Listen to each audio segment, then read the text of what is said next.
We did get new inflation numbers this week, just out on Wednesday morning.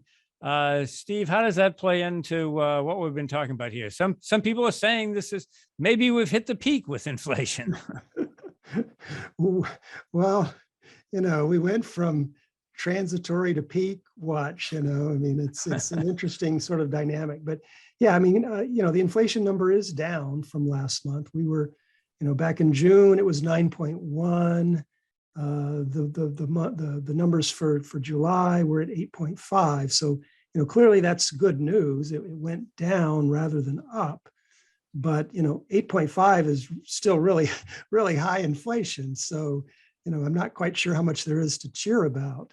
The speculation as well, maybe inflation has peaked and the Fed can take its foot off of the brake. And the Fed's been raising interest rates. They raised it 0.75 of a percentage point the last time, and there was speculation that they'll have to do a similar increase the next time. And now people are saying, well, inflation's come down, so maybe the Fed will have to, maybe the Fed can back off, and we'll only see a 0.5 point increase the next time.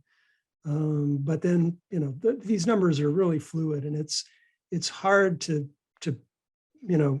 decide that they're in fact, we really have peaked inflation and it'll continue to come down. It very well could, but it's too early to tell. Tori, a lot of times economists focus on what they call core CPI, meaning excluding certain volatile food and energy, food and energy, which tend to fluctuate. So what's been the trend on core inflation?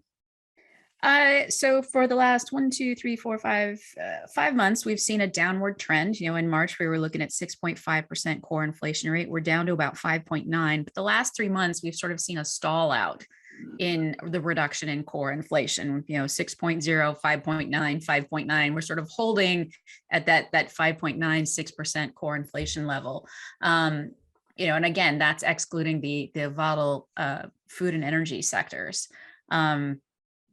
So I, as Steve was saying, fine, things, at least inflation didn't go up this month, but we're still at a very high level of inflation, even in the non-volatile sector, the core energy sector or the core CPI sector. So, the Fed's got a lot of work in front of them.